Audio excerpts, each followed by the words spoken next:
learning outcomes.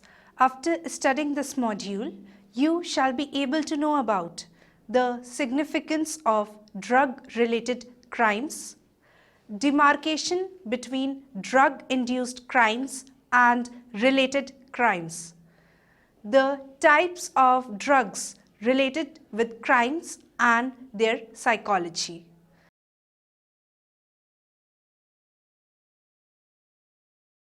Let us start with the introduction. The main organized crime activity is the supply of unlawful goods and services to unaccountable numbers of citizens and consumers. It is also intensely involved in legitimate business and in labor unions. It employs illegal methods like exploitation, radicalism, coercion, and tax evasion to turn or control the lawful rights and governance, and to extract the illegitimate returns from the public. Organized crime also degrades public representatives to deter legislative intervention and is becoming gradually refined. In India, additionally to its traditional domains of activities which incorporated extortion, seeking protection money, contract killing, bootlegging, gambling, prostitution and smuggling, and now added is the drug trafficking, among other drug-related crimes. Drug-related crime is assessed to reason for a large portion of the economic and social costs of illicit drug usage and also to form a huge portion of overall crime. However, when evaluating the criminal activity, it is awfully challenging to sort out crime which is directly caused by drug use from the crime that is associated to drug use but is initiated by other factors. The peculiarity is significant because when calculating the costs and benefits of drug policy reform, only crime which is triggered by drug abuse or use should be considered. Drug-related crime indisputably accounts for a large part of the peripheral costs of illicit drug use. In a substantially quoted paper, Goldstein in the year 1985 made a distinction between three types of drug-induced crime. First, the economic compulsive crime arises from a requirement for the extra income to fund the drug purchases made indispensable by obsessive drug use. Second type is the psychopharmacological crime, which is behavioral, generated by the action of drugs on the brain, ensuing in debilitated self-control or decision-making capacity or the violent responses to external provocation. And third one is the systemic violence, which is seen as a feature of the functioning of illicit markets, where legitimate implementation of contracts is impossible.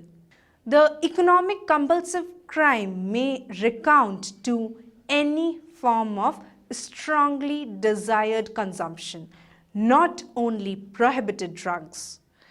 Some people may commit crime to generate money, to buy alcohol, tobacco, clothes, etc. To these direct forms of drug-related crime, a long-run indirect effects may be added, which are hard to evaluate but may be important. For instance, if drug use damages logical capability, educational achievement and employment prospects, avaricious offense turn out to be more recompensating comparative to the legal earnings generating activity, and the crime becomes a rational response to lack of opportunity for some. Most crimes result from a range of factors like personal, situational, cultural, or the economical. Even when drugs are a cause, they are expected to be only one factor among many.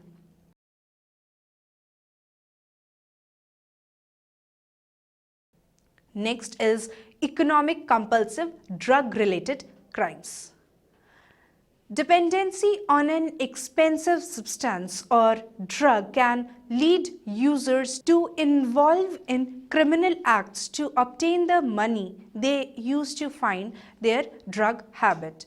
They may recourse to both consensual crimes such as drug peddling or prostitution and acquisitive crimes, example shoplifting, robbery, burglary. Such offenders are sometimes remunerated in drugs.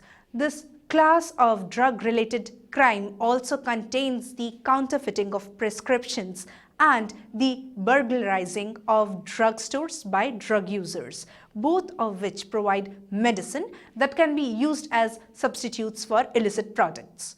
Although many covetous crimes committed by the drug users are unscrupulous, some call for more proficiency and others involve less specialization. For example, fraud and embezzlement are white-collar crimes that require a specific professional environment. While the term compulsive proposes that a state of dependence is necessary, offenders in this category include all those whose drug use needs to be maintained by the illegal income, which will be determined by their type and pattern of substance use, socio-economic situation, and the extent of aberrant lifestyle. Certainly, not all those who are reliant on expensive drugs commit economic crime. They may standardize their use according to their pecuniary resources and drug expenses, effort to upsurge their genuine income like the social remunerations, employment, pawning goods, or avoid expenses by taking full advantage of income in accommodation, meals, etc. Many drug users use a combination of all these means.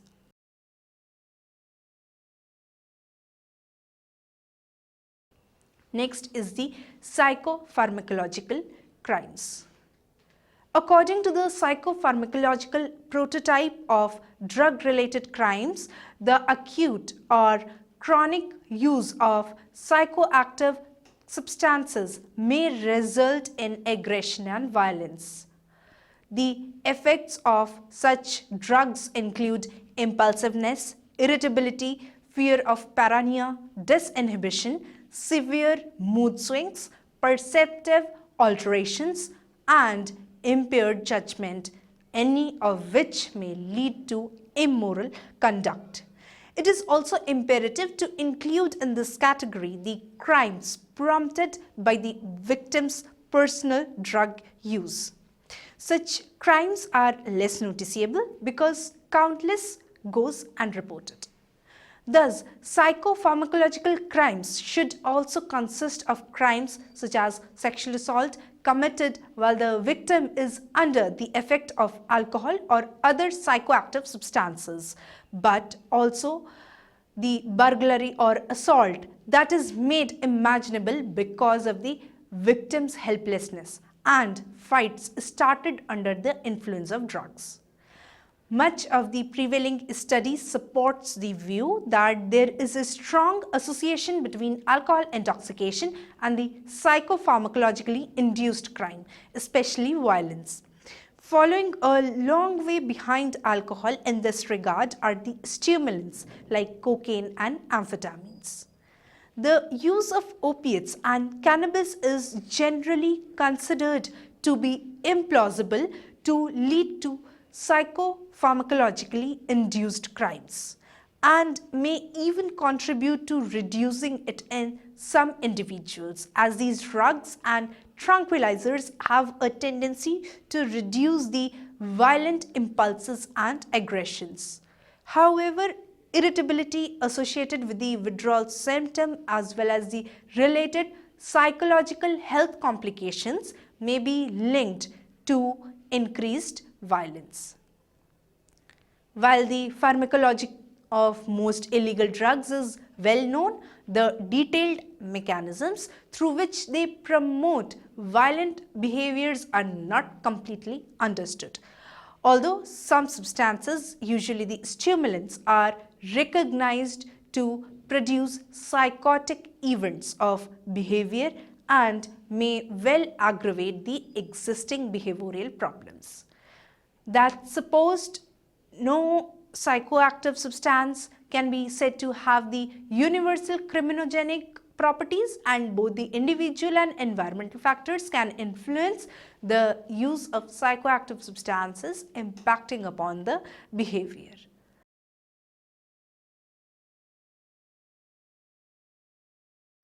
Next is the systemic violent crimes.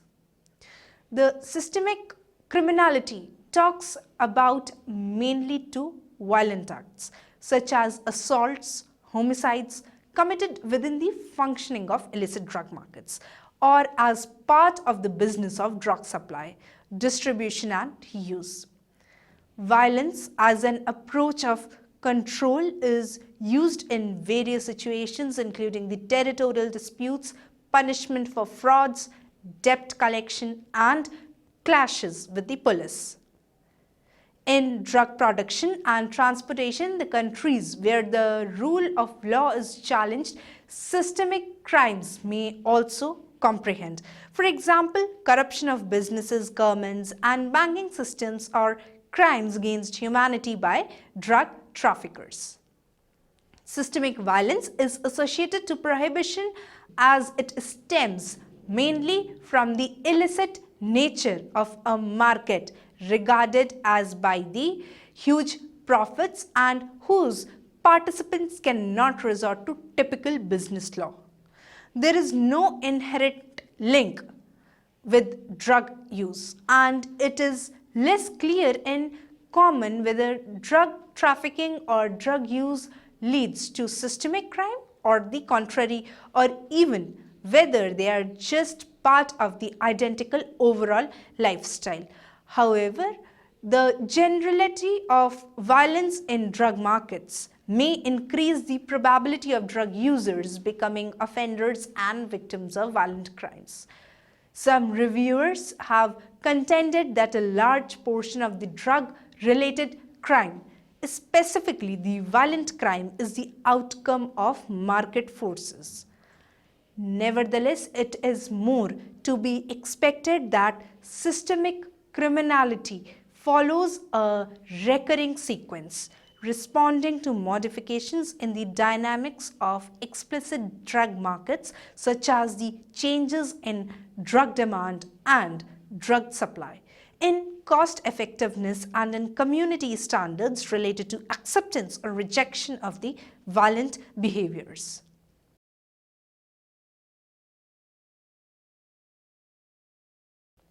Next, about the contemporary situations.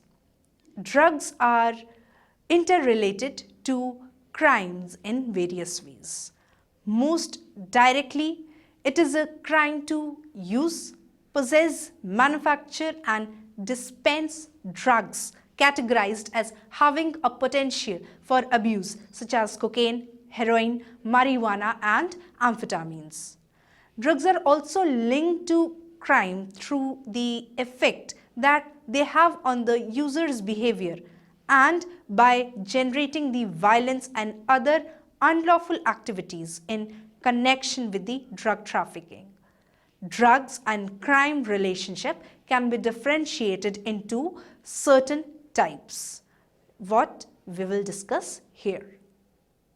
First is drug-defined crimes. Violation of laws barring or regulating the possession, use, dissemination or production of the illegal drugs are the factors contributing to this type of crime. For example, the possession or use of drugs, cultivation of marijuana or illegal production of cocaine, heroin and methamphetamine. Next is the drug-related crimes. Crimes to which a drug's pharmacologic effects contribute fall under this category. Offences motivated by the consumer's need for money to support the sustained use of drugs are also the contributing feature, and apparently the offences connected to the drug distribution itself. An additional dimension of drug-related crime is committing an offense to get money or goods to sell to get money so as to support the drug use. Next is drug-using lifestyle. It can be denoted as a lifestyle in which the chances and frequency of involvement in the illegal activity are amplified because drug users may not take part in the legitimate economy and are exposed to situations that encourages the crime. The evidences indicates that drug users are more expected than non-users to commit crimes that convict frequently were under the influence of drug at the time they committed their offense, and the drugs generate violence. Evaluating the nature and extent of the influence of the drugs on crime requires that reliable information about the offense and the criminal is available and the explanations be consistent.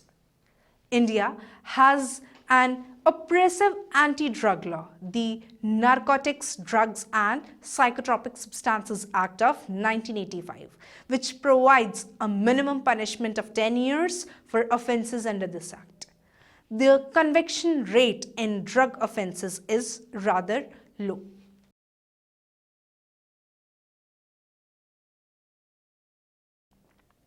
Next, we will study about the redefined drug-related crimes.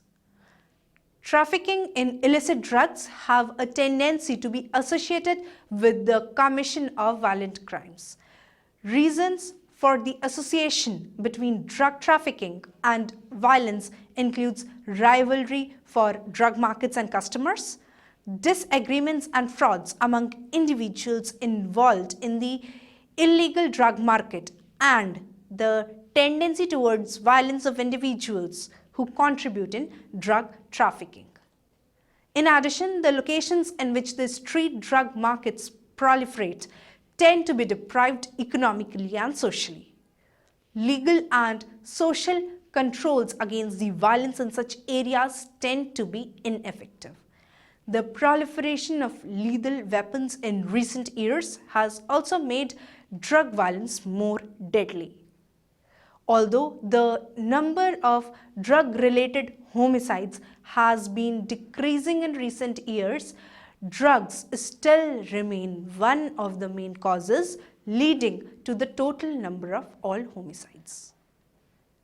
The illicit trafficking in narcotic drugs and psychotropic substances poses a grave intimidation to the health and welfare of the people and the activities of persons engaged in such illicit circulation, having an undermining effect on the national economy.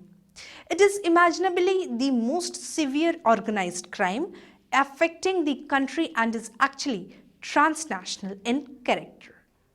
India is geographically located between the countries of Golden Triangle and the Golden Crescent, and is a transit point for the narcotic drugs produced in these regions to the west. India also produces a substantial amount of illicit opium, part of which also finds a place in the prohibited market in different forms. Illicit drug trade in India focuses around 5 major substances, namely heroin, hashish, opium, cannabis and methaqualone. Seizures of cocaine, amphetamine and LSD are not known but are minor and infrequent. Violations of drug-related law may include the drug law offences such as drug use, possession, cultivation, production, importation and trafficking, but also other allied offences such as the illicit manufacture and trafficking of precursors or money laundering. Drug driving, that is driving under the influence of drugs, offences are also included in this category of drug-related crime. Studies of drug-related crime have often ignored the drug law offences, as the relationship between drugs and crime is of very different nature. In this case, the drugs and crime are linked by the definition in the law rather than by any effect of one behavior or the other. Such offences are indeed essentially dependent on the prohibition of a set of psychoactive substances.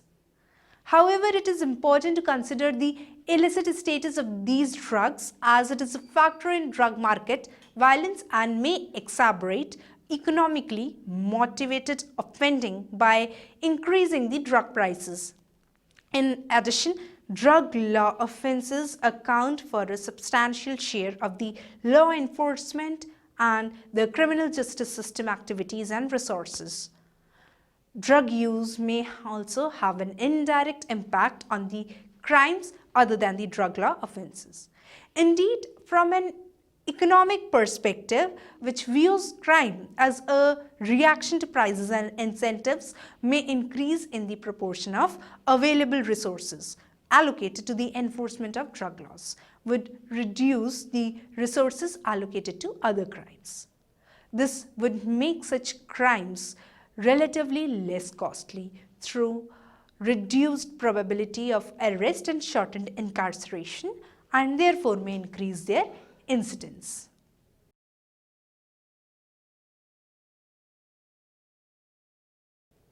Now, summary. First, drug-related crime is assessed to reason for a large portion of the economic and social expenses of the illegal drug use, and also to make up a large share of the total crime. Drugs are related to crime in manifold traditions. More unswervingly, it is a crime to use, possess, manufacture, or distribute drugs classified as having a potential for abuse. A variety of reasons and conditions lead to antisocial and drug-using populations to follow a diversity of pathways, each of which may express a precise connection between the drugs and crime.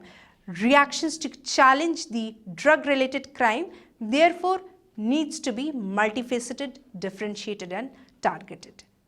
Many illegal drug users commit no other kinds of crime, and many individuals who commit crimes never use illegal drugs. However, at the most extreme levels of drug use, drugs and crime are directly and highly interconnected, and serious drug use can augment and disseminate pre-existing criminal activity. Reasons for the relationship between drug trafficking and violence contains the competition for drug markets and customers, disputes and scams among individuals involved in the illegal drug market, and the affinity towards the violence of individuals who share in drug trafficking. The propagation of lethal weapons in recent years has also made drug violence more deadly. Although the number of drug-related homicides has been decreasing in recent years, drugs still remain one of the reasons leading to the total number of all homicides. Violations of drug-related legislation may include drug law offences such as the drug use, possession, cultivation, production, importation and trafficking, but also other related offences such as the illicit manufacture and trafficking of precursors or money laundering. Thank you.